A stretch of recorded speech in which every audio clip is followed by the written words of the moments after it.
নমস্কাৰ সকলোকে পুনৰবাৰ স্বাগতম জনাইছো আশা কৰো সকলো ভালে আছে আৰু আহি থকা পৰীক্ষাৰ প্ৰিপাৰেচন কৰি আছে মোৰ আগৰ ভিডিঅসমূহ আপোনালোকে নিশ্চয় চাইছে আমি ডিএমই ডিএইচএস আৰু ডিএইচএস এফডব্লিউ যি টেকনিক্যাল আৰু নন টেকনিক্যাল ভ্যাকেন্সি ওলাইছে তাৰ বাবে প্ৰস্তুতি চলাই আছিলো আৰু আপোনালোকে যদি মোৰ আগৰ ভিডিঅসমূহ চোৱা নাই তেনেহলে মোৰ চেনেলত গৈ সেই ভিডিঅসমূহ চাই ল'ব আমি সেই ভিডিঅসমূহত জেনাৰেল নলেজৰ previous year question paper analysis কৰি আছিলো আৰু আজি ভিডিঅটোত আমি জেনাৰেল সায়েন্সৰ 40টা কোৱেশ্চন ডিসকাস কৰিম আপোনালোকৰ আহি থকা পৰীক্ষাত ইয়াৰ পৰা কোৱেশ্চন অহা চান্স আছে সো আজি ভিডিঅটো খুবেই ইম্পৰ্টেন্ট ভিডিঅ হ'ব আপোনালোকে শেষলৈ ভালদৰে চাই যাব সো আহক আমাৰ ভিডিঅটো আৰম্ভ কৰো আমাৰ ফাৰ্স্ট কোৱেশ্চনটো চাম question number 1 what is the basic unit of life জীৱনৰ মৌলিক একক কি ইয়াৰ কাৰেক্ট আনসাৰটো কি হ'ব আমাৰ এই কোৱেশ্চনটো কাৰেক্ট আনসাৰ হ'ব option C cell is the basic unit of life এতিয়া সেল কি প্ৰকাৰৰ there are two types of cell তাৰে এটা হৈছে কি ইউকেৰিওটিক সেল আৰু আমটো হৈছে প্ৰ'কেৰিওটিক সেল এতিয়া ইউকেৰিওটিক আৰু প্ৰ'কেৰিওটিকৰ মাজত যেটো মেইন ডিফাৰেন্স হেতু হৈছে যে ইউকেৰিওটিকত টু নিউক্লিয়াছ থাকে আৰু প্ৰ'কেৰিওটিকত টু নিউক্লিয়াছ নাথাকে ঠিক আছে ইউকেৰিওটিক সেল আৰু প্ৰ'কেৰিওটিক সেলৰ যেটো মেইন ডিফাৰেন্স হেতু হৈছে কি ইউকেৰিওটিক সেলত টু নিউক্লিয়াছ থাকে আৰু প্ৰ'কেৰিওটিক সেলত টু নিউক্লিয়াছ নাথাকে সো এইটো আপোনালোকে নোট বনাই ল'ব নেক্সট question number 2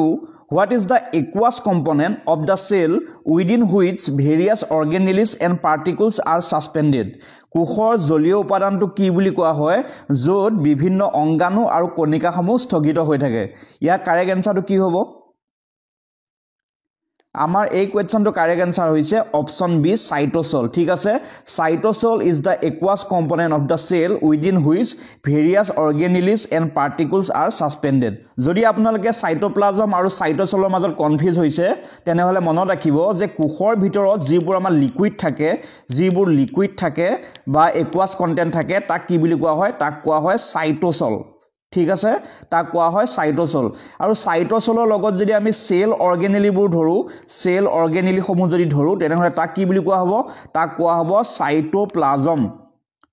ঠিক আছে কোষৰ ভিতৰত যিবোৰ আমাৰ aqueous content অৰ্থাৎ লিকুইড থাকে তাক কোৱা হয় সাইটোসল আৰু তাৰ লগত যদি আমি সেল অৰ্গেনেলি সমূহ ধৰো তেনেহলে তাক কি বুলি কোৱা হ'ব সাইটোপ্লাজম আৰু cytoplasm along with nucleus is called protoplasm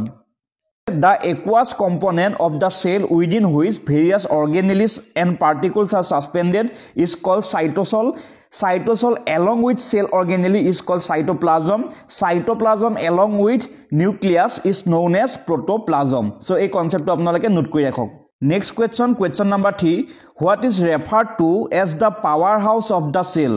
কোষৰ powerhouse বুলি কাক কোৱা হয়? ইয়াৰ correct answerটো কি হ'ব?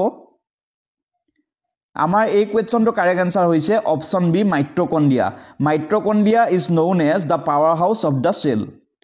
next question number 4 which of the following is responsible for protein synthesis in a cell কোষত প্ৰটিন সংশ্লেষণ ক'ত হয় ইয়াৰ কাৰেক্ট আনসাৰটো কি হ'ব আমাৰ এই কোৱেশ্চনটো কাৰেক্ট আনসাৰ হ'ব option C rough endoplasmic reticulum ঠিক আছে rough endoplasmic reticulum is responsible for protein synthesis in a cell আৰু ৰাফ এন্ডোপ্লাজমিক ৰেটিকুলামত কি থাকে তাত থাকে ৰাইবোজম ঠিক আছে আৰু এই ৰাইবোজমে কি কৰে প্ৰটিন সিনথেসিস কৰে সো এইটো আপোনালোকে মনত ৰাখি থব Question number 5 Which of the following is an example of a tissue তলৰ কোনটো কলা বা টিস্যুৰ এটা উদাহৰণ ইয়াৰ কাৰেক্ট আনসাৰটো কি হ'ব এতিয়া আমি প্ৰথম জানিব লাগিব যে টিস্যু কেই প্ৰকাৰৰ there are 4 types of tissue আৰু সেইকিটা কি সেইকিটা হৈছে epithelial tissue connective tissue ঠিক আছে epithelial tissue connective tissue muscular tissue আৰু এটা হৈছে নাৰ্ভাস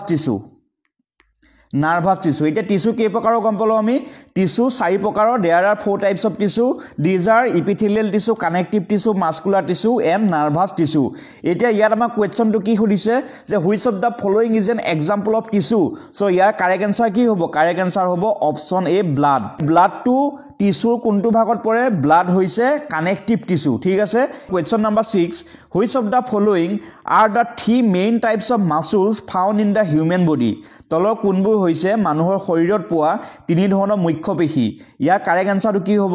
আমাৰ এই কোৱেশ্চনটো কাৰেক্ট এনসাৰ হৈছে option A skeletal muscle smooth muscle and cardiac muscle ঠিক আছে next question number 7 the protein component of haemoglobin is called হিমোগ্লোবিনত যেটো প্ৰটিন উপাদান থাকে তাক কি বুলি কোৱা হয় ইয়াৰ কাৰেক্ট এনসাৰটো কি হ'ব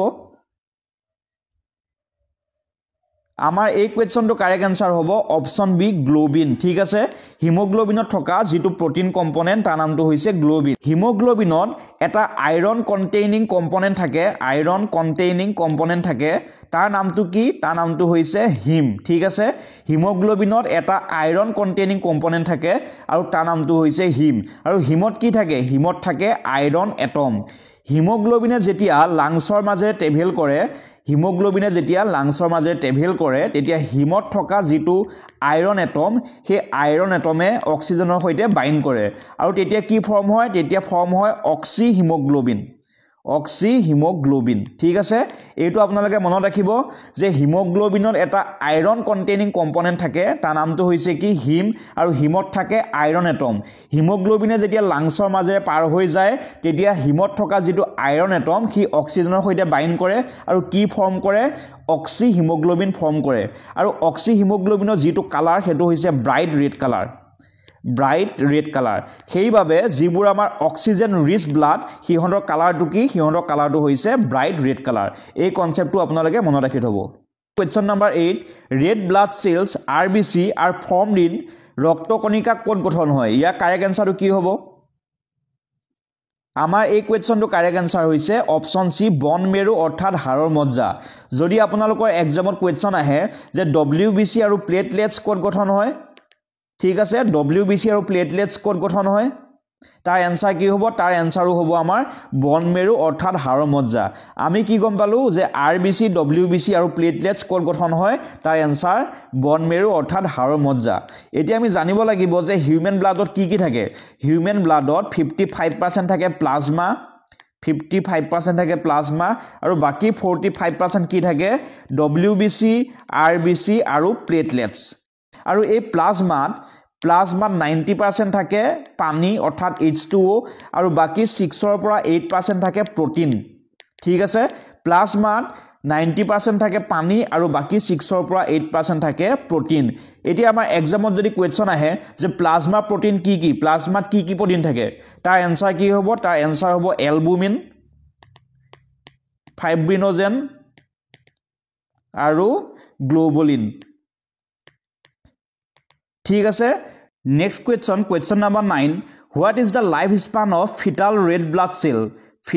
ব্লাড সেল অৰ্থাৎ ভ্ৰূণৰ যি ৰক্তকণিকা তাৰ আয়ুস কিমান ইয়াৰ কাৰেক্ট এনসাৰটো কি হ'ব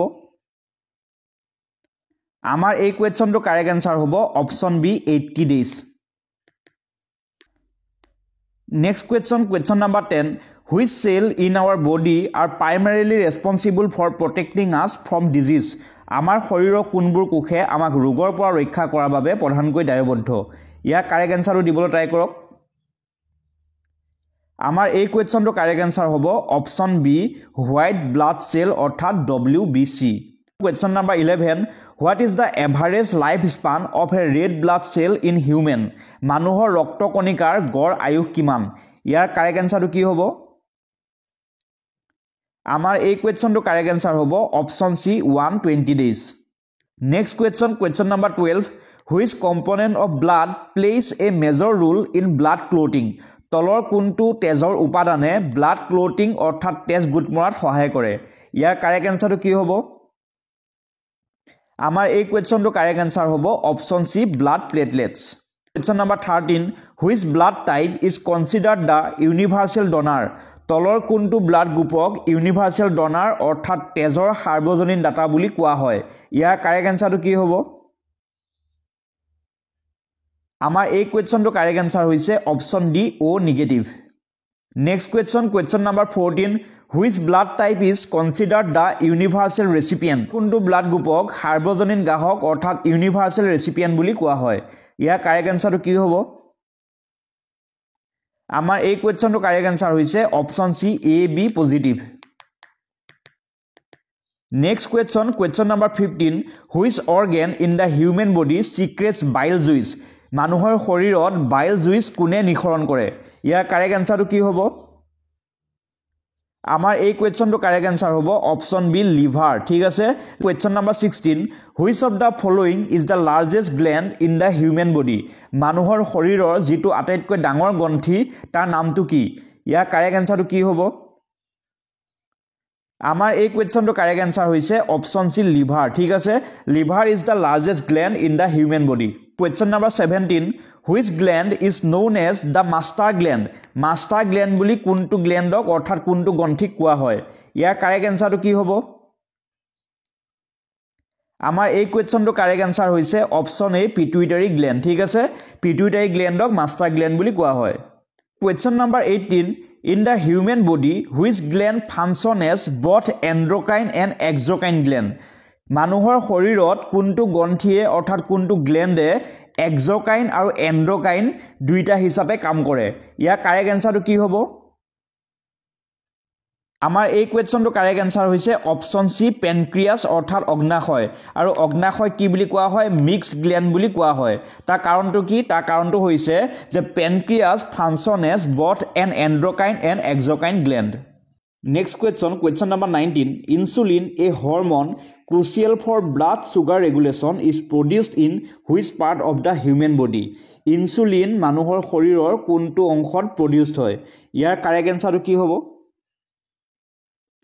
আমাৰ এই কোৱেশ্চনটো কাৰেক্ট আনসাৰ হ'ব অপচন বি পেনক্ৰিয়াছ ঠিক আছে পেনক্ৰিয়াছত ইনসুলিন প্ৰডিউস হয় যদি আপোনালোকৰ এক্সামত কোৱেশ্চন আহে যে আইলেটস অফ লেংগাৰহেন্সৰ কোনটো সেলৰ পৰা ইনসুলিন প্ৰডিউস হয় তাৰ আনসাৰ কি হ'ব তাৰ আনসাৰ হ'ব বিটা সেল ঠিক আছে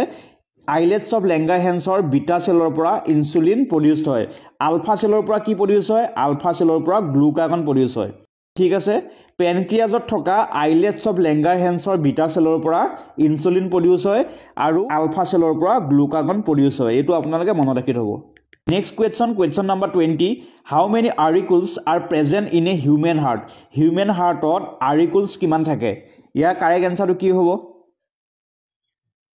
আমাৰ এই কোৱেশ্চনটো কাৰেক্ট আনসাৰ হ'ব অপচন বি 2 হিউম্যান হাৰ্টত দুটা auricle থাকে আৰু ভেন্ট্ৰিকল কিমান থাকে how many ventricles are present in human heart তাৰ আনসাৰ কি হ'ব আনসাৰ হ'ব 2 ঠিক আছে হিউম্যান হাৰ্টত দুটা auricle আৰু দুটা ভেন্ট্ৰিকল থাকে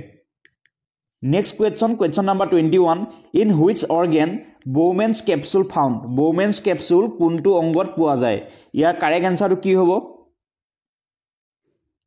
আমাৰ এই কোৱেশ্চনটো কাৰেক্ট আনসাৰ হৈছে অপচন সি কিডনি ঠিক আছে কিডনিত Bowman's capsule পোৱা যায় Question number 22 which hormone is known as the fight or flight hormone কোনটো হৰমনক fight or flight hormone বুলি কোৱা হয় ইয়াৰ কাৰেক্ট আনসাৰটো কি হ'ব আমাৰ এই কোৱেশ্চনটো কাৰেক্ট আনসাৰ হ'ব অপচন সি এড্ৰিনালাইন হৰমনক ফাইট অৰ ফ্লাইট হৰমন বুলি কোৱা হয় এইটো আপোনালোকে মনত ৰাখি থব Question number 23 how many bones does a child typically have at birth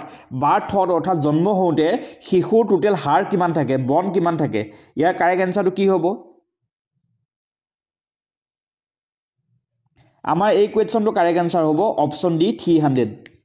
Question number 24 how many bones make up the human rib cage ot bone kiman thake অৰ্থাৎ মানুহৰ শৰীৰত কামি হাড় কিমানডাল থাকে ইয়াৰ কাৰেক্ট আনসাৰটো কি হ'ব আমাৰ এই কোৱেশ্চনটো কাৰেক্ট আনসাৰ হ'ব অপচন সি 24 ঠিক আছে next question number 25 how many bones are present in the human skull ot bones কিমান থাকে ইয়াৰ কাৰেক্ট আনসাৰটো কি হ'ব আমাৰ এই কোৱেশ্চনটো কাৰেক্ট আনসাৰ হৈছে option B 22 next question number 26 which bone is considered the largest in the human body মানুহৰ শৰীৰৰ যিডাল সবাতোকৈ ডাঙৰ হাড় তাৰ নামটো কি ইয়াৰ কাৰেক্ট আনসাৰটো কি হ'ব আমাৰ এই কোৱেশ্চনটো কাৰেক্ট আনসাৰ হৈছে option B femur is the largest bone in the human body ঠিক আছে তাৰ আনসাৰটো কি হ'ব আনসাৰটো হ'ব femur Next question number 27 which of the following is the smallest bone in the human body মানুহৰ শৰীৰৰ যিডাল আমাৰ smallest bone তাৰ নামটো কি ইয়াৰ আগত আমি কি পাইছিলো largest bone তাৰ আনসাৰ আছিল ফিমাৰ আৰু এবাৰ আমাক খুদিছে যে smallest bone টোৰ নাম কি ইয়াৰ কাৰেক্ট আনসাৰটো কি হ'ব আমাৰ এই কোৱেশ্চনটোৰ কাৰেক্ট আনসাৰ হ'ব option C steps is the smallest bone in the human body Question number 28 how many pairs of sex chromosomes are found in the human body মানুহৰ শৰীৰত টোটাল কিমান জোৰ সেক্স ক্ৰোমোজোম থাকে এতিয়া আমি প্ৰথম জানিব লাগিব যে মানুহৰ দেহত টোটেল কিমান ক্ৰমোজম থাকে তাৰ এনসাৰ হ'ব 46 যদি আমাক পেয়াৰত সোধে তেনেহলে 23 পেয়াৰ্স ঠিক আছে মানুহৰ শৰীৰত টোটেল 46 ডাল ক্ৰমোজম থাকে আৰু যদি পেয়াৰত সোধে তাৰ এনসাৰ হ'ব 23 পেয়াৰ আৰু এই 46 ডাল ক্ৰমোজমৰ ভিতৰত দুডাল ক্ৰমোজম হৈছে সেক্স ক্ৰমোজম অৰ্থাৎ 1 পেয়াৰ হৈছে সেক্স ক্ৰমোজম ঠিক আছে সো আপোনালোকৰ এই কোৱেশ্চনটো এনসাৰ হ'ব অপচন বি 1 অৰ্থাৎ মানুহৰ দেহত 1 পেয়াৰ সেক্স ক্ৰমোজম থাকে Next question, question number 29. What is the term for the female sex gamete in human? Correct answer to ki hobo? A question to correct answer hoise option B ovum ba dimbanu. Thik ase ovum is the term for the female sex gamete in human. Question number 30. Where does fertilization occurs in the human body? Manuhor shorirot fertilization ortham nisheson kod hoy. Ya correct answer to ki hobo? আমাৰ এই কোৱেশ্চনটো correct answer হৈছে option সি fallopian tube মানুহৰ শৰীৰত fallopian টিউবত ফাৰ্টিলাইজেশন অৰ্থাৎ নিষেচন হয় next question question number 31 which of the following is the number of amino acids used by human body to build proteins protein বনাবলৈ মানুহৰ শৰীৰত কিমানটা এমিনো এসিড লাগে ইয়া কাৰেক্ট আনসাৰটো কি হ'ব আমাৰ এই কোৱেশ্চনটো কাৰেক্ট আনসাৰ হ'ব অপচন সি 20 প্ৰটিন বনাবলৈ মানুহৰ শৰীৰত 20টা এমিনো এসিড লাগে আৰু তাৰে 11টা মানুহৰ শৰীৰত নিজে প্ৰডিউস কৰিব পাৰে আৰু 9টা আমি যিবোৰ খাদ্য খাওঁ সেই খাদ্যৰ পৰা পোৱা যায় আৰু যিবোৰ এমিনো এসিড আমাৰ শৰীৰে নিজে প্ৰস্তুত কৰে তাক কোৱা হয় নন ইসেনশিয়াল এমিনো এসিড আৰু যিবোৰ আমি খাদ্যৰ পৰা পাওঁ তাক কি বুলি কোৱা হয় ইসেনশিয়াল এমিনো এসিড ঠিক আছে এই কনসেপ্টটো আপোনালোকে মনত ৰাখিব প্ৰটিন বনাবলৈ 20টা এমিনো এসিড লাগে আৰু তাৰে 11টা মানুহৰ শৰীৰে নিজে প্ৰডিউস কৰে তাক কোৱা হয় নন ইসেনশিয়াল এমিনো এসিড আৰু বাকি যি 9টা আমি খাদ্যৰ পৰা পাওঁ তাক কোৱা হয় কি ইসেনশিয়াল এমিনো এসিড সো এই কনসেপ্টটো খুব important next question number 32 which part of the human brain is responsible for regulating the body temperature বা শৰীৰৰ উত্তাপ নিয়ন্ত্ৰণ কৰিবলৈ আমাৰ হিউম্যান ব্ৰেইনৰ কোনটো অংশই কাম কৰে ইয়াৰ কাৰেক্ট আনসাৰটো কি হ'ব আমাৰ এই কোৱেশ্চনটো কাৰেক্ট আনসাৰ হ'ব option C hypothalamus Next question number 33 which cell type in the human body is known for being the longest মানুহৰ শৰীৰৰ কোনটো সেল আটাইতকৈ দীঘল ইয়া কাৰেক্ট আনসাৰটো কি হ'ব আমাৰ এই কোৱেশ্চনটো কাৰেক্ট আনসাৰ হ'ব অপচন সি নাৰ্ভ সেল অৰ্থাৎ স্নায়ুকোষ nerve cell is known for being the longest cell in the human body Next question number 34 which vitamin deficiency causes night blindness অৰ্থাৎ কুকুৰিকণা কোনটো ভিটামিনৰ অভাৱত হয় ইয়া কাৰেক্ট আনসাৰটো কি হ'ব আমাৰ এই কোৱেশ্চনটো কাৰেক্ট আনসাৰ হ'ব option A vitamin A Question number 35 Xerophthalmia is caused by a deficiency of which vitamin কোনটো ভিটামিনৰ অভাৱত xerophthalmia বেমাৰটো হয় ইয়া কাৰেক্ট আনসাৰটো কি হ'ব আমাৰ এই কোৱেশ্চনটো কাৰেক্ট আনসাৰ হ'ব option A vitamin A Next question number 36 Scurvy is caused by a deficiency of which vitamin Scurvy কোনটো ভিটামিনৰ অভাৱত হয় ইয়া কাৰেক্ট আনসাৰটো কি হ'ব আমাৰ এই কোৱেশ্চনটো কাৰেক্ট আনসাৰ হ'ব অপচন বি ভিটামিন সি ৰ অভাৱত স্কাৰ্ভি হয় যদি আমাৰ এক্সামত ভিটামিন সি ৰাসায়নিক নামটো খুদে what is the chemical name of vitamin C তাৰ এনসাৰটো কি হ'ব এনসাৰ হ'ব এসকৰ্বিক এসিড ঠিক আছে এনসাৰ হ'ব এসকৰ্বিক acid Next question number 37 Osteomalacia is caused by a deficiency of which vitamin Osteomalacia বেমাৰটো কোনটো ভিটামিনৰ অভাৱত হয় ইয়াৰ কাৰেক্ট আনসাৰটো কি হ'ব আমাৰ এই কোৱেশ্চনটো কাৰেক্ট আনসাৰ হৈছে অপচন বি ভিটামিন ডি ৰ অভাৱত অস্টিওমেলেচিয়া বেমাৰটো হয় Next question number 38 rickets is caused by a deficiency of which vitamin কোনটো ভিটামিনৰ অভাৱত ৰিকেট হয় ইয়াৰ কাৰেক্ট আনসাৰটো কি হ'ব আমাৰ এই কোৱেশ্চনটো কাৰেক্ট আনসাৰ হ'ব অপচন বি ভিটামিন ডি ৰ অভাৱত ৰিকেট হয় Next question number 39 which of the following are fat soluble vitamin এটা আমি ভিটামিন যে পাই আছো ভিটামিন দুই প্ৰকাৰৰ হয় এটা হৈছে কি ফেট soluble আৰু আনটো হৈছে কি water soluble আমাক ইয়াত কোৱেশ্চনত কি সুধিছে যে which of the following are fat soluble vitamin so answer কি হ'ব আমাৰ এই কোৱেশ্চনটো আনসাৰ হ'ব অপচন এ ভিটামিন ডি ভিটামিন ই আৰু ভিটামিন কে হৈছে ফেট soluble ভিটামিন আমাৰ এক্সামত যদি কোৱেশ্চন আহে যে water soluble ভিটামিন কি তাৰ আনসাৰ কি হ'ব আনসাৰ হ'ব ভিটামিন বি আৰু vitamin C Question number 40. Anemia is caused by a deficiency of which of the following? Anemia তলৰ কোনটোৰ অভাৱৰ ফলত হয়? ইয়াৰ কাৰেক্ট এনসাৰটো কি হ'ব? আমাৰ এই কোৱেশ্চনটো কাৰেক্ট এনসাৰ হ'ব অপচন সি আইৰন ঠিক আছে আইৰনৰ অভাৱত এনিমিয়া হয় আজি ডিসকাস কৰা গোটেই কিটা কোৱেশ্চনে ইম্পৰ্টেন্ট আৰু এই কোৱেশ্চনসমূহ ডিসকাস কৰোতে মই যিবোৰ আপোনালোকক পইণ্ট দি গৈছিলো সেই পইণ্টসমূহ আপোনালোকে নোট বনাই এবাৰ ভালদৰে ৰিভাইজ কৰি ল'ব তেতিয়া আপোনালোকৰ অতি সহজতে মনত ৰব সো আজি ক্লাছটোত আমি এইখিনিয়ে ডিসকাস কৰিলো যি সকলে মক টেষ্টসমূহ কিনিম বুলি ভাবিছে আপোনালোকে WhatsApp নম্বৰত মোক যোগাযোগ কৰি মক টেষ্টসমূহ কিনি ল'ব পাৰিব আৰু ইয়াৰ লগতে আপোনালোকে ক্লাছসমূহৰ বাবে মোৰ চেনেলটো সাবস্ক্ৰাইব কৰি ৰাখিব আৰু যদি আপোনালোকৰ লগৰ কোনোবাই বা আপোনালোকৰ ঘৰৰ পৰিয়ালৰ কোনোবাই এই পৰীক্ষাৰ বাবে প্ৰিপাৰেচন চলাই আছে তেওঁলোকলৈ মোৰ ভিডিওটো শ্বেয়াৰ কৰি দিব আজিলৈ ইমানেই ধন্যবাদ